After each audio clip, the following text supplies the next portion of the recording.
Ini adalah KPK, adalah OTT yang benar bahwa ketika kepala dinas PU kena, ya pasti kepala daerahnya kena. Kalau udah ada suap gini, elektronik itu kan hanya sekedar basa-basi aja. Kasus yang sumut kan bagaimana kan bisa dimainkan.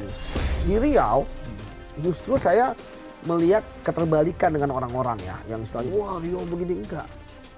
Kepala daerahnya gini, enggak. Oke, kepala daerah segala berintegritas. Tapi ada satu hal yang penting, whistleblower system di Riau berjalan. Saya belum pernah ada proses yang dilakukan oleh KPK itu seperti kasus Haji ya. Saya waktu di KPK nggak seperti itu. Padahal udah ada 3 orang yang dicekal, ya kan? Mantan Menak, mantan staf sus, satu lagi swasta ya, pemilik biro perjalanan ya, umroh dan haji ya. Artinya mereka sudah berani mencekal kok belum ada. Selama dia masih berkuasa, selama dia masih megang jabatan, di situ dia akan selalu untuk korup. Katanya nggak mau pinggir jurang.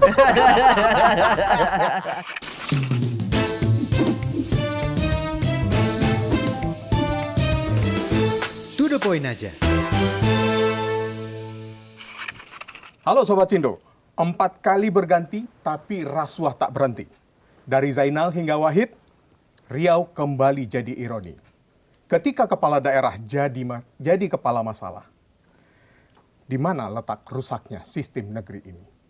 Kita langsung saja to the point. Kita berbincang dengan mantan penyidik KPK, Yudi Purnomo Harhab. Selamat datang di To The Point, Bung Yudi. Terima kasih, Bang.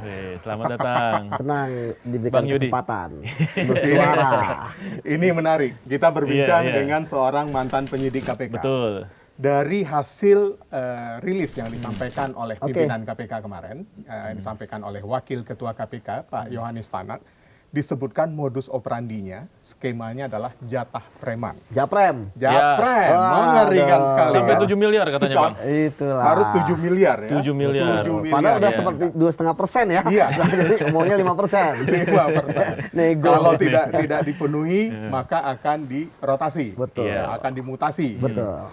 Nah, sebagai mantan penyidik, apakah skema Japrem ini menunjukkan modus baru atau hanya variasi dari modus-modus yang ada sebelumnya?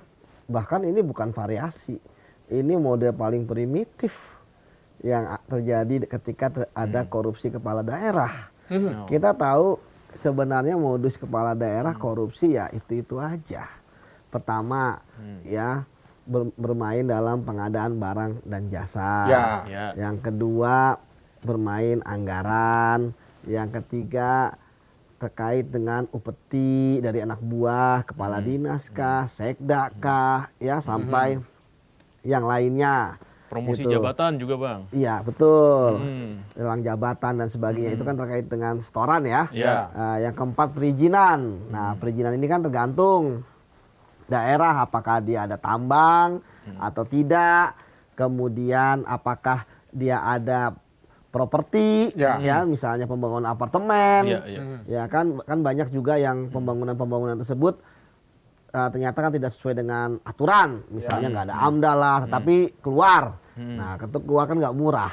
Nah kembali lagi ke tadi yang kasus Riau, memang ini menjadi sebuah penyakit yang kronis ketika seorang kepala daerah tidak berintegritas.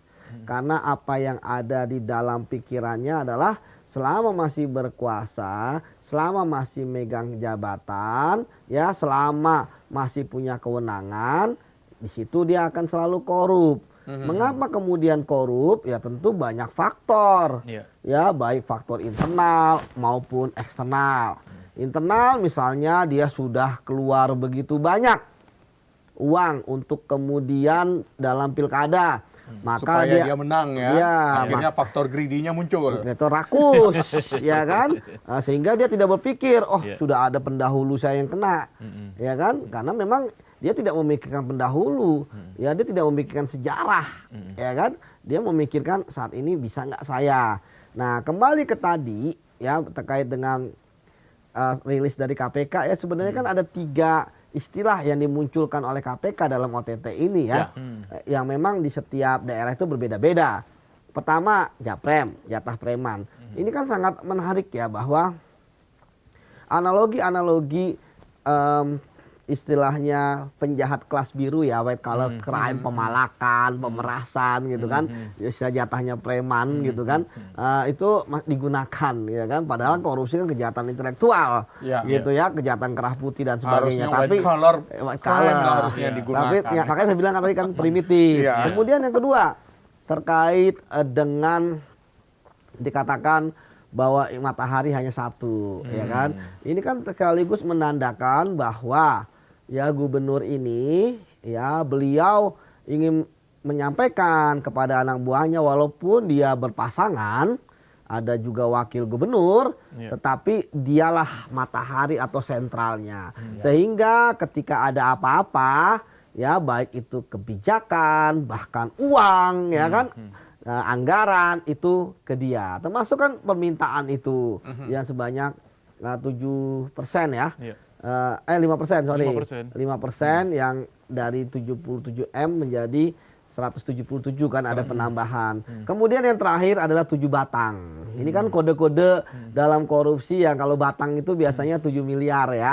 Itu sebenarnya udah biasa. Ada lagi misalnya di tempat lain ada kuintal dan ton. Ya, kalau kuintal itu ratusan juta. Misalnya 8 kuintal, 800 juta. 1 ton, 1 M.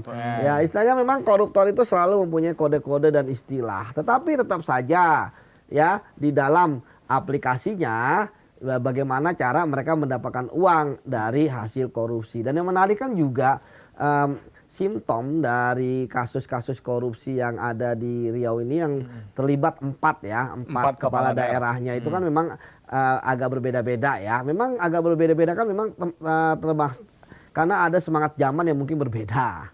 Ya, mungkin sekarang ini lebih mudah ke anggaran ya, motong anggaran atau setoran ke anggaran gitu ya, dari masing-masing ininya. Tapi kan kita melihat ya sebenarnya kasihan juga birokrasinya ya. Kan kalau dari KPK kan mengatakan ada yang sampai gadein sertifikat, tabungan, uang pribadi dan sebagainya. Ya nanti itu kan jadi lingkaran setan. Pasti orang-orang PT ini akan minta kemana? Akan minta ke vendor-vendor. Ya kan? Ya tentu kan mereka juga ingin balik modal, ingin uangnya yang sudah di-store balik ya. Karena kan mereka sudah diberikan, kan bupati ini juga menarik, gubernur ini juga menarik. Dia tuh nggak mau nunggu vendor-vendor gitu kan. Dia maunya saat ini gitu, segera. Dan ini kan ini sudah mungkin karena mau akhir tahun untuk pelesiran, liburan. Betul. Apalagi kan ini sudah tiga kali penerimaan ya informasi KPK. Nah sekarang ada 2 hal yang harus ditelusuri oleh KPK. Yang maksud saya masih jadi PR ya. Kalau konstruksi kasus, saya percaya sama KPK menggunakan pasal pemerasan, tentu adanya ancaman tadi seperti abang bilang, adanya mutasi, bergeser dan sebagainya. Karena banyak yang mengatakan, udah lawan aja, nggak mungkin dalam birokrasi itu melawan. Birokrasi kita kan top down, peninggalan dari zaman kerajaan, ada hulu balang, ya kan? Feudalismenya pasti kuat. Tidak mungkin ada perlawanan, ya pasti akan ngikut, gitu kan? Nah, termasuk ini, ya jadi bagi saya sekarang tinggal bagaimana dituntaskan kemana aliran dananya mengalir sebelumnya. Ya kedua, selain dari yang sudah diungkap KPK, siapa tahu sudah ada juga uang-uang dari vendor-vendor. Jadi saya pikir ini akan sangat banyak dan bisa jadi akan berkembang. Karena 1 kali 24 jam ya itu adalah waktu yang sedikit ya untuk bisa menentukan. Makanya mungkin kemarin pemerasan adalah pasal yang terbaik ya. Nah kedepannya kan bisa berkembang. Saya pernah menemukan atau pernah terlibat dalam operasi tangkap tangan ketika uangnya hanya sedikit ratusan juta, tapi ternyata sampai ratusan miliar begitu berkembang. Kemudian ada juga kasus OTT yang pelakunya sebenarnya adalah orang-orang yang golongan bawah misalnya kan, tapi ternyata atau di daerah bisa sampai ke tingkat nasional begitu berkembang. Makanya lah OTT itu sangat-sangat ditakuti. Itu sebabnya banyak yang mengkritik OTT, ada yang bilang kampungan, ya kan? Ada yang bilang dihapuskan saja dan sebagainya. Minta izin dulu lah. Minta izin dulu, telepon dulu, gitu kan? Karena memang OTT itu tidak pernah terduga. Kadang dari yang terkecil, dari yang receh bisa jadi besar. Ya. Kemudian dari yang pejabat kecil bisa jadi pejabat besar, seperti itu. Ada yang menarik juga, Bung Yudi. Dari biasanya ya, dalam sebuah OTT ditangkap, diamankan dulu dalam bahasa hukumnya yang sering yang kerap kita dengar. Tapi kalau kita media selalu mengatakan ya ditangkap, nggak ada yang diamankan. Kan dijalani proses penyelidikan. Ya. 12 orang ditahan, masuk proses penyelidikan. Ternyata diumumkan tersangka 12-nya. Ya. Nah, yang di Riau kemarin ada 10 Ya. yang diamankan oleh KPK, yang ditangkap oleh KPK dalam proses OTT. Ya. 9 yang ditangkap, yang 1 sempat kabur, tapi akhirnya menyerahkan diri. Tapi yang diumumkan hanya 3. Apakah karena Japrem ini yang mereka mengatakan bahwa mereka diancam, diperas, sehingga saksi-saksi yang 7 lainnya ini bisa lolos? Ya, jadi gini. Dalam situasi OTT, ya tentu sebenarnya penyelidik itu sudah mempunyai konstruksi gambaran ya. Tetapi kemudian kan juga bisa berubah ketika berdasarkan fakta-fakta yang didapatkan ketika melakukan penangkapan. Jadi dalam penangkapan kan tidak semua orang harus menjadi tersangka. Tetap prosedur tersangka, 2 alat bukti yang cukup, kemudian konstruksi pasal-pasalnya terpenuhi. Ya, dalam hal ini kan saya melihat KPK menggunakan pasal 12E kecil, ya pasal 12 huruf F kecil, ya itu kan terkait dengan pemerasan. Dilapis dengan pasal 12 huruf B besar, yaitu itu gratifikasi. Artinya bagi saya KPK bisa jadi menemukan bahwa sebenarnya dia bukan suap menyuap.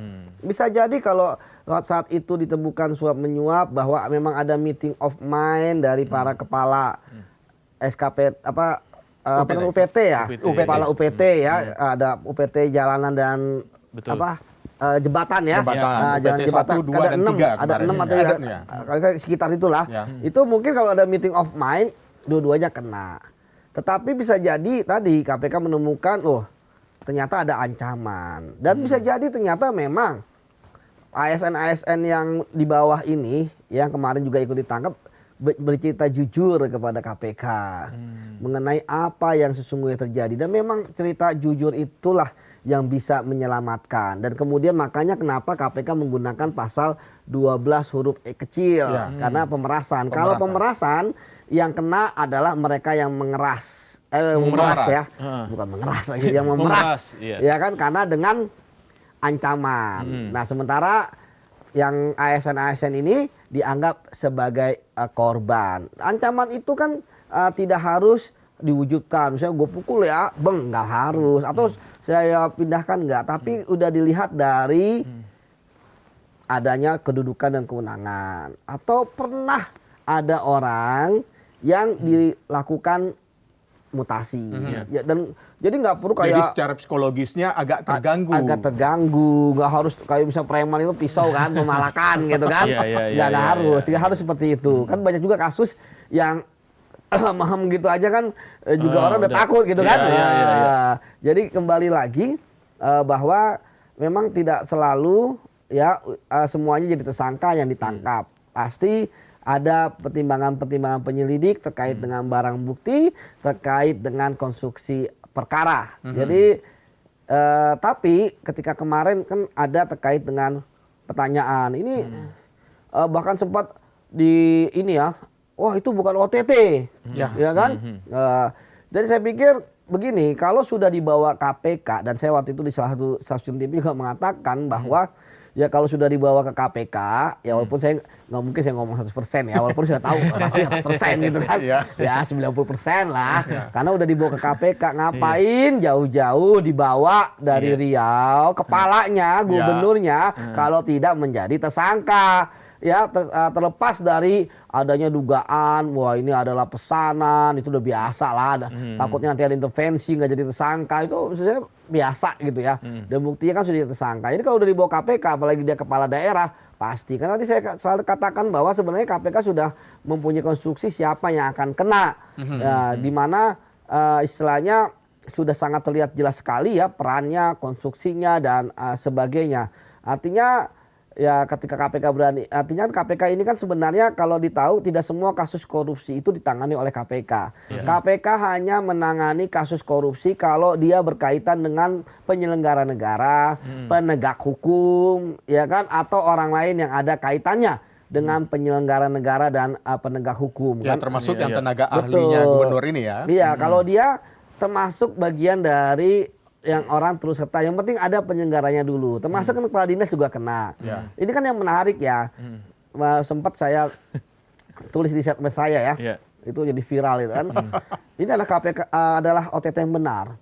Bahwa ketika kepala dinas PU kena, ya pasti kepala daerahnya kena, gitu kan? Ya, ya. Itu yang benar, gitu kan? Nah, saya nggak tahu apakah ada yang nggak benar, gitu kan? Wah, benernya ini pasti pasangan. Pengalaman saya juga gitu. Iya, iya. Kenapa kepala dinas PU itu adalah kalau ketangkap selalu berpasangan, ya kalau kena OTT, karena dia ada tangan kanan dari kepala daerah, itu yang pertama. Biasanya begitu. Iya, artinya dia ketika dia ditaruh di jabatan tersebut pasti orang yang dipercaya, nggak mungkin dong orang nggak dipercaya. Kemudian yang ketiga ya kalau kepala daerahnya korup maka dia sebagai fundraising, ya pencari dana, karena tidak ada satuan kerja, satker ataupun OPD lain yang dananya sebanyak PU, betul. ya karena untuk pembangunan, ya jalan kah, puskesmas kah, jembatan dan lain sebagainya. Dan memang dalam penganggaran di dalam dinas PU paling banyak memang terjadi markup, termasuk pembangunan jalan. Iya. Nah itu gede-gedean. Kenapa terjadi seperti itu? Karena kadang-kadang nggak terlihat ya markupnya. Ya karena kita bagaimana kita bisa tahu nih semennya memang sesuai atau tidak gitu kan. Yang penting jadi aja gitu kan. Iya. Kita nggak tahu jembatan ini ataupun jalanan ini ya itu tebalnya 12 cm atau 11 cm gitu kan. Tapi ya kita sebenarnya udah mampu melihat ya bagaimana kayaknya baru kemarin ya itu jalanan di aspal, tetapi udah rusak lagi, udah berlubang lagi gitu ya. Sementara kalau misalnya kayak kasus ini, permintaan dari 170M lebih diminta 7M, saya sudah bisa membayangkan bagaimana kualitas aspal nanti. Ya apalagi saya lihat dari keluhan teman-teman Meskipun proses tendernya sudah dilakukan secara elektronik. Kalau udah ada suap gini, elektronik itu kan hanya sekedar basa-basi aja. Kasus yang sumut kan bagaimana kan bisa dimainkan. Apa namanya tuh Meskipun namanya? lelang tapi tetap aja ini ya. Ilelangnya kan Ya, apa namanya? E-katalog. Iya, E-katalog. Karena kan ini bukan sistem. Sistem sebagus apapun kalau orangnya rusak, itu pasti rusak. Jadi kayak gini, kan pasti ketika ada sudah membayar, udah memberikan upeti, kan itu ingin balik. Ya tentu kan dikasih pengusaha-pengusaha yang mau balikin modal. Ya kan kalau bisa untung. Tadi saya katakan bahwa pilkada yang mahal ini yang akhirnya membuat para kepala daerah berpikir ya untuk kemudian secepat mungkin ya dalam secepat-cepatnya itu mereka bisa BEP. Balik modal lah ya. Balik modal, break even point ya. Iya. Nah, kemudian baru dia memikirkan untung setelah tahun-tahun berikutnya. Kemudian di tahun selanjutnya menjelang akhir dia berpikiran bagaimana mengumpulkan uang kampanye ya untuk Biasanya 2 tahun sebelum masa berakhir nih, masa jabatan berakhir. Iya, disebut tahun politik gitu, Bang. Paham nih Bang Ika nih. Itulah. Jadi kalau bagi saya kepala daerah itu Iya. ya ketika misalnya di Riau ketangkap 4 gubernur dan sebagainya, ya bagi saya sebenarnya ya ada positifnya juga ya. Bahwa memang sekali lagi mau 5, 6, 7, 8 itu kan integritas. Tadi saya katakan bahwa mereka tidak belajar dari yang lalu gitu kan. Bisa jadi mereka punya pikiran, oh KPK udah menangkap yang sebelumnya, saya enggak. Ketangkep. Kemudian yang ketiga, oh yang pertama dan kedua udah ketangkep, siapa tahu yang ketiga enggak ketangkep. Iya, Mungkin iya. yang keempat punya pikiran gitu. Jangan-jangan 1, 2, 3 masa KPK kemari lagi. Ya kan? Akhirnya kuatrik gitu kan. Iya, Jadi bukan hat-trick, betul. ini bukan Hat-trick, hat-trick. iya. Nah, kembali lagi bahwa bagaimana cara memutusnya ini agak sangat sulit. Karena memang ikan busuk itu kan dari kepala. Sebenarnya ASN-ASN itu saya kan sering memberikan ceramah-ceramah anti korupsi pada mereka. Sebenarnya mereka mau benar kok. Ya kan, mereka ingin berkompetisi yang wajar untuk menjadi kepala dinas, tidak perlu menyetor ya, tidak perlu leaking ya, menjilat gitu. Mau mereka. Asalkan proses asesmennya sesuai ya. Asal semua. Tapi kan akhirnya kan kepala daerah kan dipilih melalui proses politik. Itu kan bahkan sempat akhirnya karena sebenarnya kan bagus ya melalui proses politik pilkada gitu kan, dibandingkan dengan melalui DPR yang lebih tertutup dan hanya berapa orang saja yang menentukan 5 tahun ke depan gitu ya. Nah, tapi ya tadi biaya politik yang mahal ini kan membuat akhirnya ya mereka berpikir ya kan, karena bagi saya kan tentu mereka sudah berhitung ya ketika di suatu daerah, karena pasti pengeluaran setiap daerah beda tergantung dengan sumber daya alamnya. Ya bisa jadi mereka melihat, wah kalau saya ngeluarin 100 M bisa dapat 200 M. Atau dalam waktu 6 bulan bisa balik gitu kan. Nah, tapi kalau di daerah lain kan, wah ini daerahnya ini nih. Kering ya kan? nih, kering nih. Kering gitu kan. Jadi ada mata air, ada air mata. Bang, saya mau nanya nih Bang. Tapi kalau dilihat dari dari motifnya gitu ya, artinya kalau kasus-kasus yang menimpa kepala daerah atau pemerintah, orang-orang di pemerintahan. Terutama gitu ya, memang tuh terkait soal itu Bang. Pengen balik modal lagi. Iya, salah satunya umumnya itu ya. Kalau yang pilkada. Tetapi kalau yang enggak kan kayak di kementerian-kementerian kan mereka ingin, karena mereka duduk di jabatan itu, ya mereka harus mengumpulkan uang sebanyak-banyaknya karena mereka nggak tahu berapa lama di sana. Kan mereka menduduki jabatan kan, misalnya eselon dan sebagainya, bahkan menteri, itu kan dia tidak ada batas waktu. Iya. Ya Bisa kan, di reshuffle besok. Bisa hari ini nanti, besok reshuffle juga bisa. Iya. Ya, mati pun bisa. Jadi begitu mendapatkan posisi di mata air, jadi gimana caranya mata air ini digali yang lebih besar sebelum masuk ke air mata lagi ya. Bahasa saya kapal ceruk. Ya gitu. Nah, ini yang menarik. Kalau kita lihat Abdul Wahid yang ditangkap di Riau kemarin, Gubernur Riau Abdul Wahid ini adalah kepala daerah yang ke-39 ya. Kalau saya tidak salah, saya pernah membaca yang ke-39 yang pernah ditangkap oleh KPK. Gubernur kali ya? Ya, gubernur. Kalau Bupati Wali Kota kalau itu udah banyak. 171 ya. Yang gubernur itu yang gubernur ke-39 Abdul Wahid ini. Sementara provinsi kita ada 38. Iya. Nah, di dalam proses pengawasan kan KPK juga ikut membantu memberikan penyuluhan. Biasanya kan sering kan. Kemudian kita memiliki ada BPK sebagai audit keuangan negara. Kemudian juga ada BPKP yang audit keuangan pembangunan ya, yang infrastruktur segala macam. Kan banyak sebenarnya pengawas yang ada untuk mengawasi supaya celah-celah ini tidak ada. Ya. Kalau menurut Bung Yudi sebagai mantan penyidik, apakah karena ini kemudian ya udah kalau gitu kita pakai cara lama saja, yang konvensional saja, yang primitif, primitif. Yang primitif. Yang penting saya tidak ada tanda tangan di dalam surat itu. Kalau kita lihat di Riau umpamanya, ada salah satu gubernur ternyata dia karena ada perintah yang kasusnya Damkar, saya lupa namanya. Saleh Yasin. Itu kan karena memang perintah, akhirnya dia tanda tangan. Ini agak berbeda. Apakah karena itu? Jadi gini Bang, kalau kita bicara korupsi kepala daerah, kita bicara lagi mengenai bicara gini ya. Saya melihat sebenarnya orang yang korupsi itu nggak bisa dilihat dengan topeng kita. Kalau kita kan sebagai topeng orang yang benar kan melihat, waduh udah ada BPK, ada BPKP, ada KPK, oh takut bisa. Ada rasa takut ya. Itu kalau kita. Banyak pengawas nih gitu. Banyak pengawas, itu kalau kita. Koruptor itu beda. Jangan mengukur baju mereka dengan baju kita. Gak nyambung.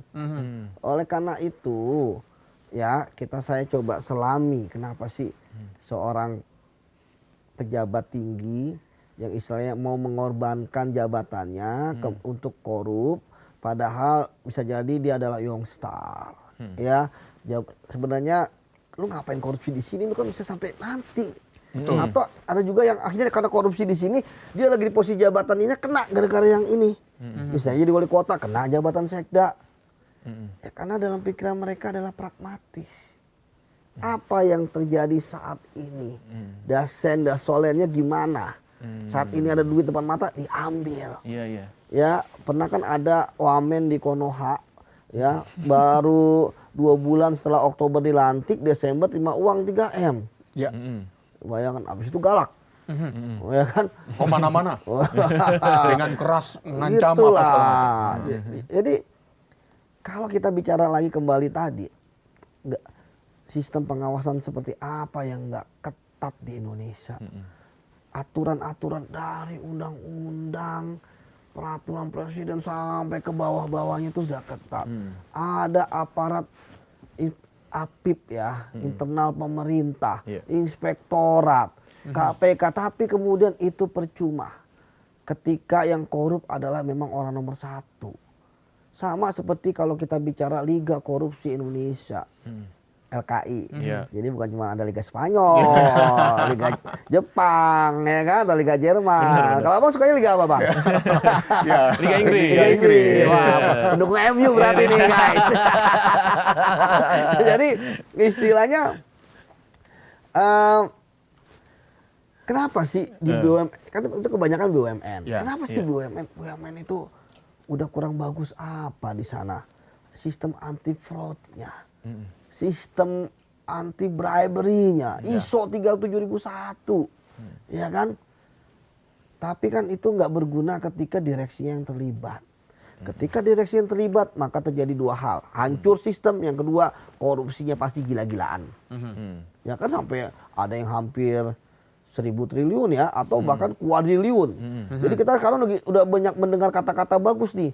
Kuadriliun, kan kita belum pernah dengar. 1.000 triliun ternyata ada istilahnya. Sama kuatrik 4. Kuatrik 4. Iya, jadi emang lama-lama kita istilah semua kita dapatkan. Bang, dulu saya nangani kasus Senturi. Abang tentu ingat, ya kan? Yang disorot oleh seluruh Indonesia. Itu korupsi terbesar di Republik ini. Saat itu. Saat ini nothing, Bang, 6,7 triliun, Bang. Ya kan? Ya ada 300 triliun timah. Asabri. Apalagi kan Garuda. Iya kan?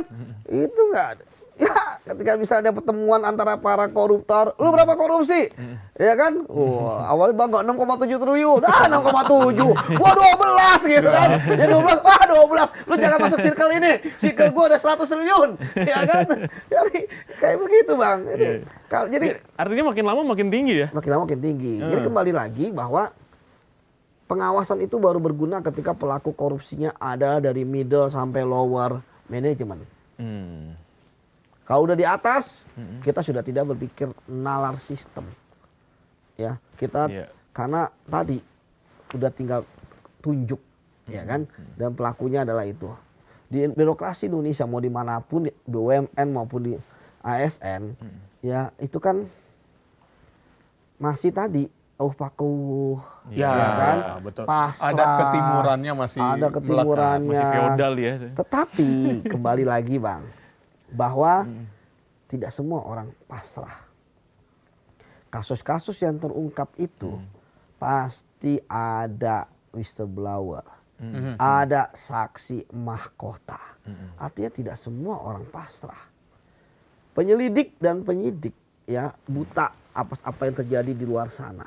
Ya kan di dalam ya kan. Sampai ada orang yang menyampaikan kepada mereka dan presisi laporannya.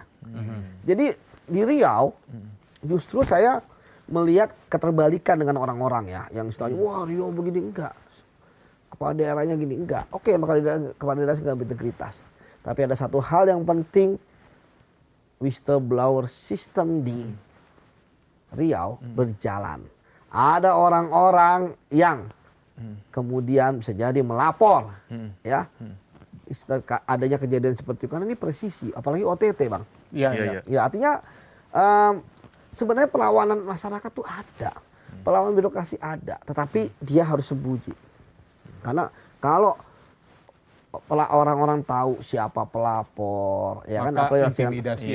Intimidasi bisa kehilangan nyawa. Betul. Ya kan, kemudian kan sebenarnya kan banyak orang kita nggak takut mati ya, tetapi kan keluarga, ya kan. Terkadang para mafia ini kan mereka baru berkata apa-apa aja sudah mengganggu zona nyaman. Seperti kayak Pak Purbaya kan ngomong begitu ke soal mafia pajak dan sebagainya kan orang menganggap cuman omong, enggak loh. Ketika ngomongin mafia pajak apalagi seorang menteri keuangan, wah itu kan nyetrum. Iya. Ya kan kalau saya ngomong berantas mafia pajak apalagi bukan penyidik gitu kan. Iya, iya, Lu iya. ngomong 1000 kali berantas mafia pajak, berantas mafia pajak gitu kan. Nggak ada Lu ngaruhnya ya. nggak ngaruh. Iya, iya. Tapi seorang Menteri Keuangan luar biasa. Dia nyetrum kepala daerahnya kelabakan kepala daerah terkait dengan dana yang Iya. transfer dana transfer yang dipotong. Iya, dananya yang dipendam dipotong. Oh, diendap. diendap ya bahasa Iya. diendap ya kan buat deposito buat giro gitu Iya. kan artinya bagi saya ya kita butuh orang-orang kayak Pak Purbaya gitu ya yang berani ya dengan gaya koboynya ya dan tapi tentu juga actionnya juga harus dilakukan ya jadi kembali lagi Bang ya kepala daerah ini harus ya mereka berpikir harusnya ketika mau jadi kepala daerah mereka harus sudah selesai dengan dirinya. Nah, itu Banyak tuh, yang Bang. mengatakan bahwa atau kepala daerah itu baik. Ya memang koruptor itu saya nggak pernah menemukan seorang koruptor itu beringas, kejam, keji gitu kan. Selalu Atau, baik. Selalu baik. Bahkan ada Yang yang suka koruptor itu bagi-bagi uang. sudah mendapatkan award Iya. sebagai kepala daerah anti korupsi. Korupsi kena. Jadi gini, bahkan Ada juga yang agamais suka bagi-bagi gitu uang kan. ya. Jadi bagi-bagi Aduh. betul Bang. Iya. Jadi dia tapi gini, nyok lebih banyak. Emangnya koruptor itu nggak pintar. Iya, Bahkan iya. sebenarnya lebih banyak koruptor yang pelit ya. Bahkan saya kadang-kadang masuk, wah ini jangan dosanya aja nggak mau dibagi. Gitu. Nah, kalau bicara soal masa kerja penyidik, Ya. begitu sudah ada yang pihak yang melapor, kita tidak pasti Nah, itu KPK akan menyembunyikan Bang ya. Yuda ini loh spesialis OTT loh. Iya, betul. Iya. Berapa banyak Bang yang sudah di OTT Bang? Ya mungkin 10 lah selama di 10 KPK ya? ya. Baik yang saya terlibat dari awal atau di akhir aja. Kadang-kadang banyak ini ya. Kadang-kadang di awal kita dilibatkan, tapi begitu sudah menangkap, ya kita kadang ada kasus lain dikasih Oh, keserahkan. pindah lagi, Atau iya. kita Dialihkan. nggak terlibat di awal, tapi Tapi di akhir eksekusinya. kita eksekusinya kita. Itu memang banyak lah. Nah, dari laporan masuk kemudian sampai eksekusi, biasanya berapa lama sih KPK itu bekerja? Atau memang ada Nggak ada, Bang. target waktu atau memang nggak ada? Nggak ada. Kadang-kadang ya ada yang kasus besar, ternyata sederhana memecahkannya. Ada terkadang kasusnya wah kecil nih, wah receh nih kasus gitu kan. Wah ternyata rumit. Mulai melibatkan antar negara lah. Ya kan dan lain sebagainya. Nah, kalau misalnya ada laporan dari masyarakat kan tentu akan diverifikasi ya. Ya. Seperti apa Iya. ya keakuratannya A1 atau tidak gitu kan. Nah, jadi tentu kita berharap ya bahwa semuanya A1, tapi kan tentu tidak. Tapi kan persistensi, integritas, profesionalitas ya dari pegawai KPK tentu kita ingin mengungkap. Terkadang ada kasus sudah berbulan-bulan memantau hasilnya zong. Ada yang baru turun 2 hari 3 hari dapat. Ya kan? Jadi Bang Jadi ada- memang tidak menentu memang ya. tidak menentu. Tapi Karena terkadang kalau kita lihat, saya mau membandingkannya gini. Kasus Riau ini kayaknya agak cepat nih KPK. Dari laporan masyarakat, proses, Iya, iya. kemudian Bisa jadi. kayaknya agak Iya, cepat. nggak ada yang Mungkin, sangka loh awalnya ya. penyadapannya canggih nih. Iya. Tapi kalau kasus korupsi haji kok lama ya Bang? katanya nggak mau pinggir jurang. Menarik. Saya belum pernah ada proses yang dilakukan oleh KPK itu seperti kasus haji ya. Saya waktu di KPK nggak seperti itu. Karena di KPK seharusnya sesuai dengan pasal 44 itu kan penyelidik itu kan bukan sekedar mencari peristiwa pidana. Tapi sudah mencari bukti permulaan. Ya. Yang ketika sudah mendapatkan bukti permulaan harus melapor kepada pimpinan KPK. Iya. Bukti permulaan itu kan ada di pasal 184 ayat 1 KUHP ya, apa aja itu keterangan saksi, keterangan terdakwa, surat, petunjuk, ahli gitu kan. Jadi di situ tuh sudah ada. Jadi ketika temukan bukti permulaan cukup artinya kan sudah diduga ada tersangkanya. Iya. Jadi makanya kenapa KPK di masa lalu, ngomongin masa lalu aja saya. Tadi dibilang belum move on. Berat juga. Iya. Tapi kan kita membandingkan Oh, itu kan boleh, cukup boleh, boleh. bagus untuk Iya. supaya Lebih maju lagi ke depan. Betul lagi. Betul, Bang. Nah, istilahnya dulu ya kan sudah ada naik ya, udah ada tersangka. Ini kan ini kok belum. Udah gitu oke lah dengan alasan bahwa ingin lagi mendapatkan barang bukti yang cukup. Tapi udah kesana kemari, geledah dan sebagainya sampai saat ini udah mungkin 2 bulan lebih, gitu kan malah nggak ketahuan. Padahal udah ada 3 orang yang dicekal, ya kan? Mantan Menak, mantan Stafsus, satu lagi swasta ya, pemilik biro perjalanan ya, umroh dan haji ya. Artinya mereka sudah berani mencekal kok belum ada. Ini kan yang menarik, ya bertele-tele dan sebagainya ya. Saya pikir itulah risiko yang harus ditelan pahit-pahit oleh KPK. Saya kan juga sudah berkali mendesak gitu kan, kenapa nggak tetapin tersangka gitu kan. Saya kira sekarang KPK ini lagi banyak pertimbangan ya, walaupun KPK sekarang kan agak lebih akrab lah, kita bisa komunikasi lah dibandingkan dengan KPK sebelumnya, zamannya Firly dan kawan-kawan. Tetapi ya istilahnya kinerjanya ya nggak tokcer banget gitu ya.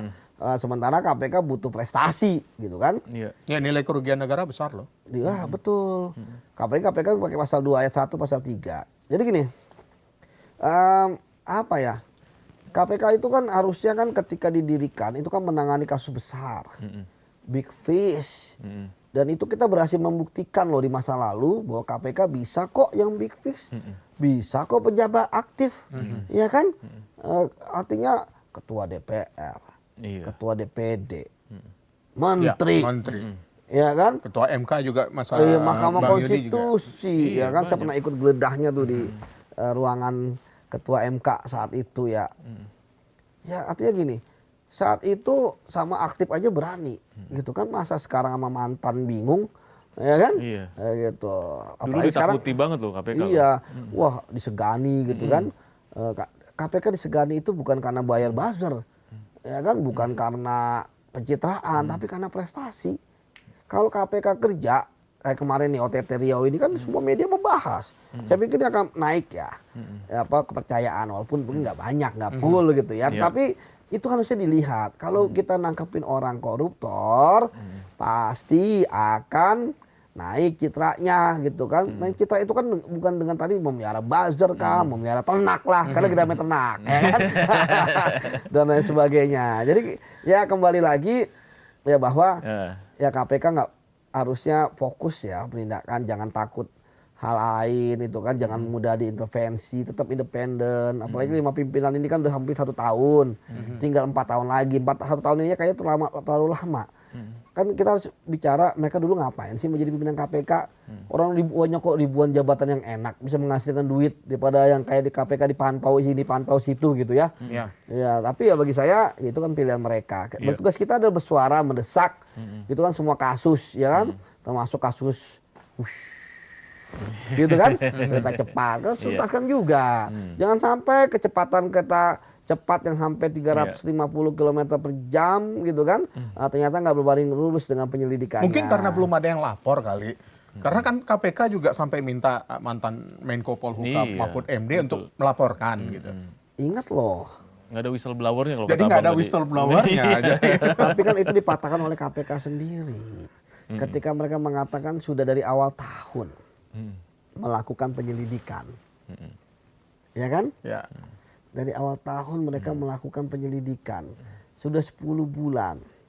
Seharusnya banyak dokumen, data, fakta ya dari para saksi-saksi ya dan sebagainya yang bisa untuk kemudian dijembrengkan di mana ada dugaan potensinya. Apakah di perencanaannkah ada pemufakatan atau tidak? Apakah di pekerjaannya ada markup atau tidak? Atau di akhir-akhir kenapa rugi, terjadi inefisiensi misalnya? Ya, kan inefisiensi pengelolaan dari manajemen yang tidak efektif gitu. Tapi karena ada korupsinya, rugi, gitu, betul. Tapi kan KPK sudah mengatakan ada markup. Ya kita harap KPK bisa menindak ya, apakah markupnya dari pembelian barang, maaf dari pengadaan lahan, ya, ataupun juga dari material-material atau di sistem IT.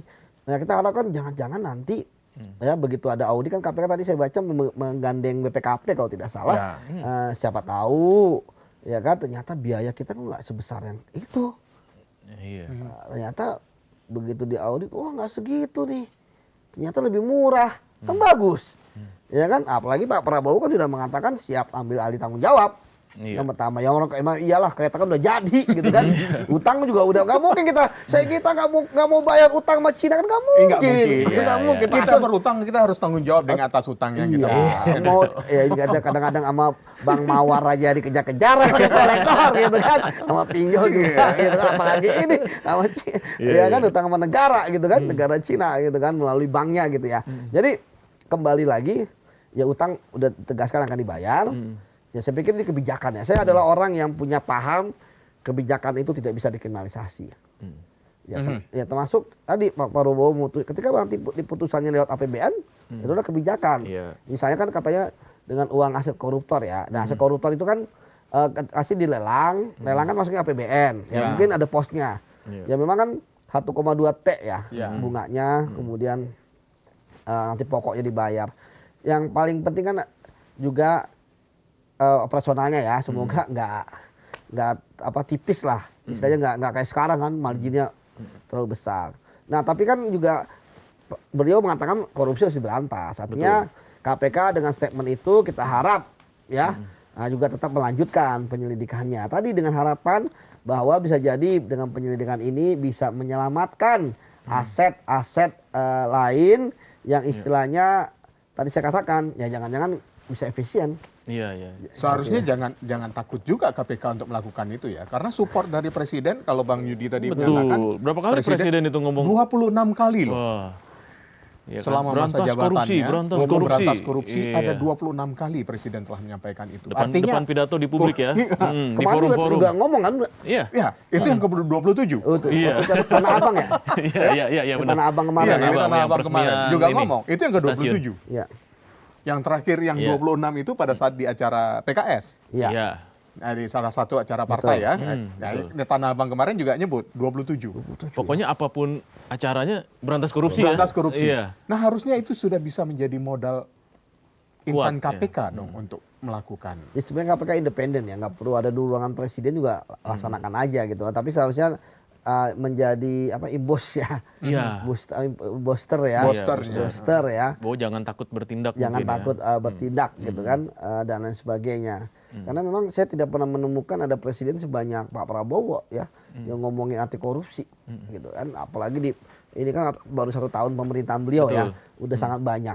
Dan tentu tadi dengan pembahasan korupsi kan menyelamatkan aset negara dan lain sebagainya. Jadi kembali lagi ya bahwa pemberantasan korupsi itu kan kerja nyata. Ya kan bukan kerja imajinatif ya, bukan hanya suara-suara igoan kita gitu kan di luar sini gitu ya terkait dengan bagaimana memberantas korupsi. Bagi saya ya jangan sampai pemberantasan korupsi ini yang penting ada. Apakah ada koruptor ditangkap? Ada. Ya kan? Tapi jumlahnya nggak banyak. Ya kan? Apakah ada uang yang disita? Ada. Gitu kan? Tapi ya sosok aja. Jangan sampai akhirnya pemberantasan korupsi itu yang penting ada. Sementara Apakah ini karena faktor ada hambatan struktural ya yang bisa disebut jadi sebagian ya. orang? Tapi kan itu ruang gelap. Akhirnya kita hanya bisa menduga. Ya kan kok begini dengan gejala-gejala simptom tadi ya. Sebenarnya kan memburu koruptor di Indonesia itu kan ya sama seperti berburu di kebun binatang, ya kan? Iya. Singa di mana sih itu? Gajah di mana? Gajah. Terus Tinggal sebenarnya udah lihat. kelihatan kan ya? Udah terlihat. Tinggal tadi benar. Ya kita harapkan bahwa tidak ada intervensi lah kepada lembaga penegak hukum, ya kan? Kalau sekarang kan ya masyarakat hanya bisa ngelus dada, misalnya pernah disebut-sebut di pengadilan, tapi nggak diapa-apain, Ya, kan? Ada yang bisa berulang kali lolos, ada yang dipanggil nggak dipanggil gitu kan, harusnya dipanggil. Ada yang sakti, masa sakti gitu ya. Ada yang di luar negeri nggak bisa ditarik ke Ya, sini. bisa ditarik. Aduh, gimana? Jadi kembali lagi, Bang, ya tentu kegalauan dan kerisauan kita ini kan sebagai warga negara ini kan ya kepentingan cuma satu, bergerak. Kita kan ingin Indonesia lebih baik, ya kan bukan buat kita. Gitu kan, toh yang jadi pejabat adalah orang-orang itu, mereka dapat mobil dinas, mereka dapat rumah dinas, dapat ajudan, kemudian dibayar pakai pajak kita. Ya Itu kan? fasilitas yang dapat dari negara Betul, gitu. negara gajinya juga bisa berkali-kali lipat gaji kita. Iya. Gitu. Nah, kembali lagi Masih ya, korupsi aja ya Bang masih ya? korupsi aja karena greed rakus, Bang. memang rakus itu nggak ada obatnya, gitu kan, kayak apotik tutup gitu ya, udah nggak ada obat. Nggak ada obat. Nggak ada obatnya ya, karena apoteknya udah tutup kalau Udah greedy tutup, itu. betul Bang. Siap. Iya. Tapi kalau Bisa misalnya nggak itu sih ya, ya, kita, ya apa sih yang menjadi tantangan untuk benar itu gitu. memberangus sifat greedy itu, ketamakan itu? Iya, apakah karena udah jadi pejabat terus Atau akhirnya mungkin tiba jangan-jangan muncul karena merasa hukumannya iya. nggak terlalu berat. karena ada pejabat yang bilang katanya kalau udah bisa menikmati fasilitas negara, kamu juga pasti akan seperti itu. Curang lagi. Coba tunjukkan di sini satu fotonya. Siapa pejabatnya? Kan ada videonya kan, kan nggak apa-apa, Iya. ya kan, tapi kan saya nanti saksi aja, kosong saja yang diperiksa. Oke, jadi memang Bang, sifat greed rakus itu kan memang bawaan lahir, saya lihat ya, kayak DNA gitu ya, karena memang apa ya, kita ngomong korupsi itu memang aneh, kejahatan, tapi pelakunya orang yang kita kenal, pelakunya orang yang terkenal di publik. Pelakunya adalah orang yang merintis karir. Pelakunya adalah orang-orang yang punya kedudukan terpandang di masyarakat. Ya kan? Dia keturunan terhormat. Iya. Ya. Ya kan? Istilahnya Dia bisa bahkan jadi ya, ningrat gitu kan, darah Orang sampai biru. menganggap dia udah selesai lah urusannya Udah dengan selesai. dirinya. Dunia, Gitu. iya. Tapi ternyata greedy juga. Greedy ya. juga. Ada yang wah ini orang kaya dari lahir gitu kan, korup juga. Ada juga yang misalnya dulu wah ini miskin nih, kemudian jadi pejabat nggak korup, korup juga. Bang, tapi kita penasaran deh Bang, kalau misalnya menangkap koruptor gitu ya, itu mereka tuh kalau di dalam penyelidikan di KPK gitu kapok nggak sih Bang? Atau ada rasa penyesalan nggak sih? Nggak ada. Kalau Nggak ada, Bang? ya penyesalan kan di akhir, di Iya. awal pendaftaran. Oh iya, kan ada yang nangis ya. Iya. Ah itu air mata buaya aja itu udah ada senyum-senyum kan. Aduh. Apa semuanya gitu maksudnya? Ya Apa kalau ada yang nggak kuat emang iya. Hmm. Ya kan kayak tadi saya katakan. ada yang sakit-sakitan Bang? Iya iya ya itu ada tapi kan Iya. nggak banyak. Hmm. Kan gini, Indonesia korupsi dikatakan sebagai extraordinary crime. Hmm. Ya kan saya bilang, Iya. tapi udah kayak es krim gitu kan. Ya. Enak sekali dimakan gitu kan. Koruptor itu kayak dimanjakan di negara kita. Yang ketangkep itu ya kan udah dipilih. Udah dipilih, hukumannya ringan. Udah hukumannya ringan, masuk penjara mewah. Udah masuk penjara mewah.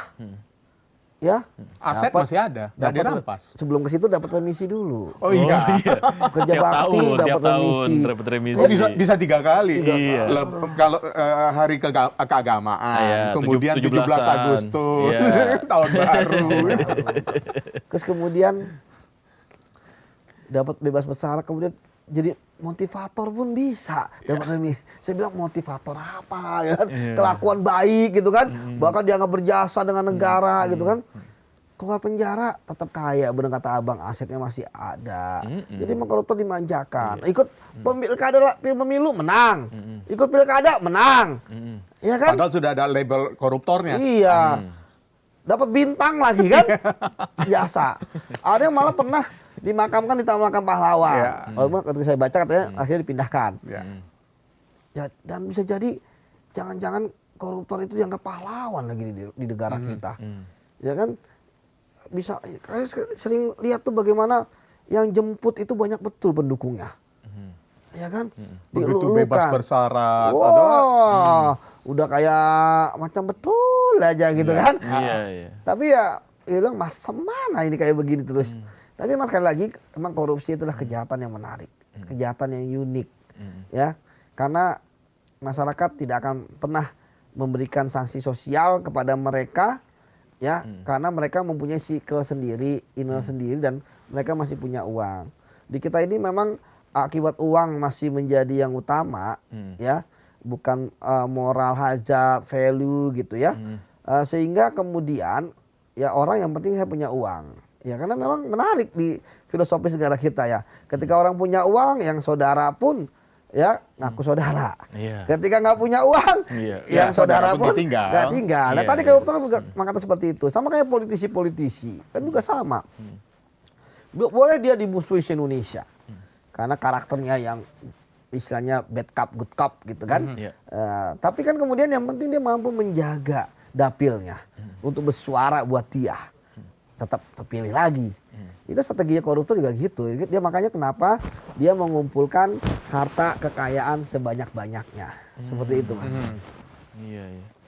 Dan ini yang apa, yang benar-benar ini ya, kita juga akhirnya bingung gitu karena analogi di masyarakat ini terutama nih ya,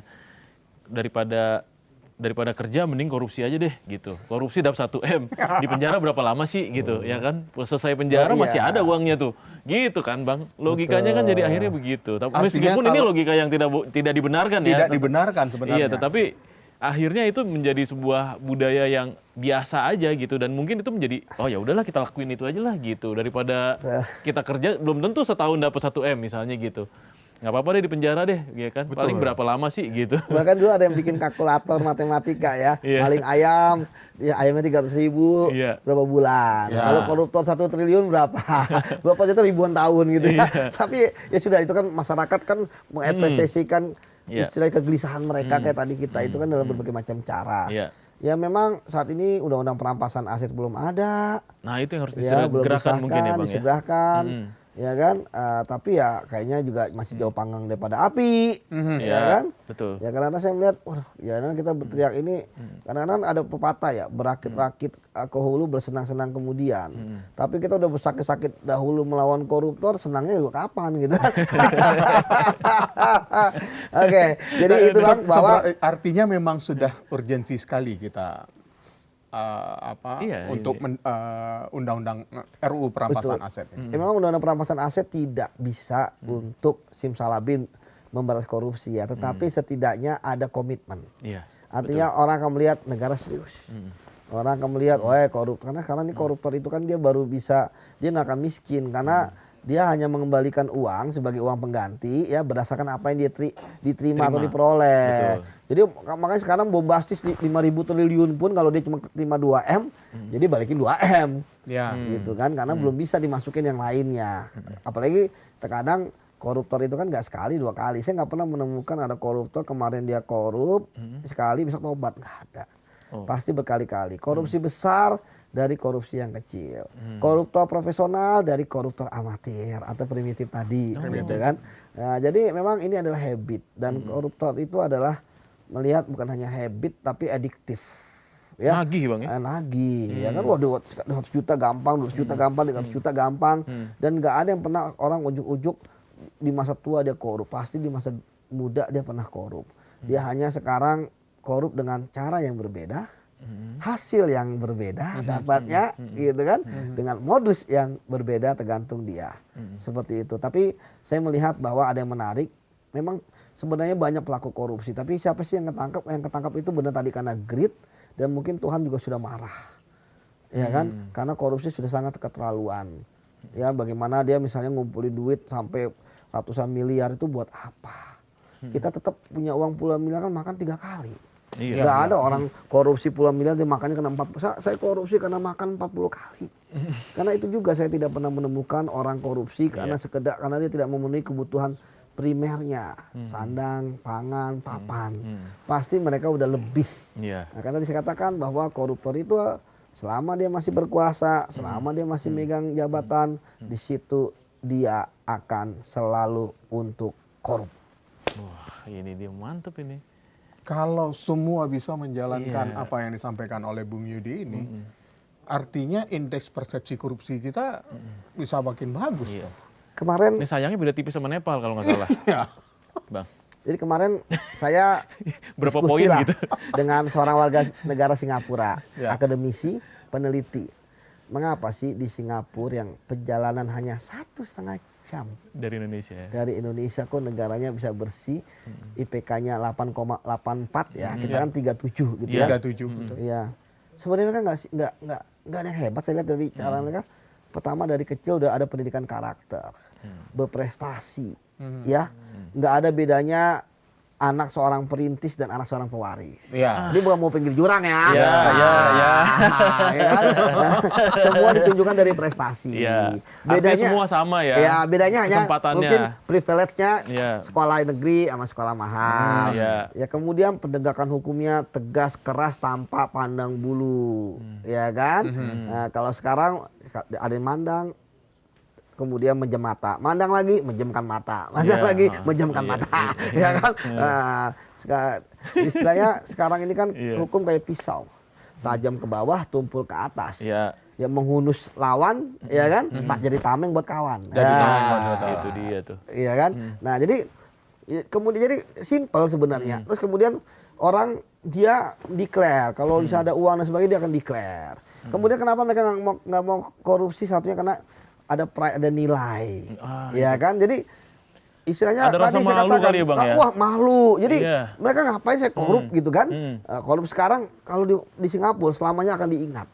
Iya. Kalau sekarang kayaknya kemarin dia jadi public enemy, sekarang bisa jadi ini, jadi media darling. Itu bisa juga di kita. Ya, Ya, kita kita bisa. mudah lupa, ya kan, makanya kan sering ada tuh hashtag gitu kan, melawan lupa. Melawan lupa, betul. Iya, kita lupa kayak gitu. Tapi kalau di Singapura enggak. Jadi makanya orang kalau melakukan kesalahan udah selesai dia hidupnya, udah kayak nggak bisa lo hidup lo gitu kan. Iya, iya, iya. Gitu. Iya. Kalau ini sekarang kita- Budayanya ya memang ya. Orang kita kadang-kadang nggak malu, orang banyak saya lihat kan koruptor-koruptor yang tampil di media gitu kan, koruptor yang masih jadi politisi ngapain? Ya kenapa nggak udahlah kembali ke agamanya misalnya udah ke tempat ibadah, Iya. ya kan orang udah ketangkep, tapi masih mau eksis gimana? Benar juga ada residivis koruptor udah ketangkap lagi gitu kan, gitu. Artinya kan memang tidak ada jerak. Nah tidak ada jerak ini faktornya banyak, ya, termasuk faktor bahwa ternyata masyarakat kita masih permisif, masyarakat kita anti korupsi, tapi ternyata pelaku-pelaku korupsi masih dipilih. Iya. Ya kan mantan-mantan koruptor gitu kan.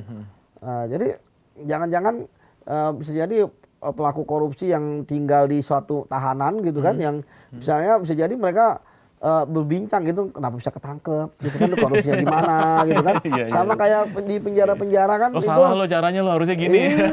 Tapi sama-sama ketangkep, Bang. Itulah sama, iya kan, tapi kan siapa tahu lebih canggih. Iya, iya. KPK harus 2-3 kali lipat. Iya, Atau iya. misalnya kayak penjahat ya dulu maling sepeda, begitu masuk penjara jangan pembelajaran jadi maling motor. Iya, betul, Maling motor jadi maling mobil. Iya. Gitu. Lebih Jadi kakap ya. itu kan jok-jok aja ya, Iya, tapi iya. ya bagi saya peran memberantas korupsi itu semua, pemerintah, masyarakat, ya, kemudian juga pejabat, penegak hukum, pokoknya semua harus terlibat. Tapi saya Karena tertarik dengan whistleblower tadi sih, Bang. Artinya Ya. masyarakat itu bisa ya untuk menjadi whistleblower ya? bisa kan tinggal buka website KPK. Iya, ya kan, langsung laporkan. laporkan Kalau aja. misalnya ada kasus korupsi di Iya, depan yang Anda penting gitu ya. Istilahnya bukti awalannya bagus, bukti awalnya Iya. cukup. Pasti KPK nemu kan nggak mungkin Ya, karena pelapor semua itu kan akan semuanya diverifikasi ada dulu. Iya, betul, verifikasinya, betul. Dari kemudian laporan penegakannya. masyarakat. Begitu, Bang. Oke. Terima kasih. Wah, Udah luar biasa. selesai. Purnomo. Itu tadi baru pembukaan preambel. Makanya. Gajinya Ini belum. Ini nggak berasa kita udah ngomong sejam 1 ini. jam. Bahkan ngomong 1 jam pun nyaris kepleset di pinggir jurang kan kita.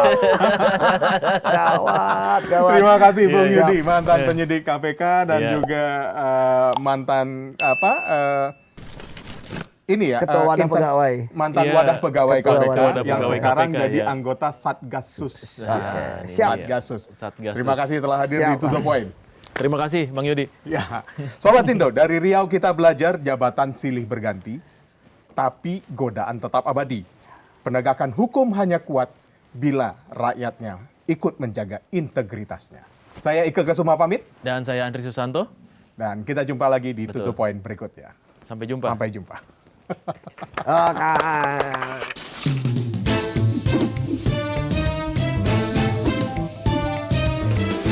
To The Point aja.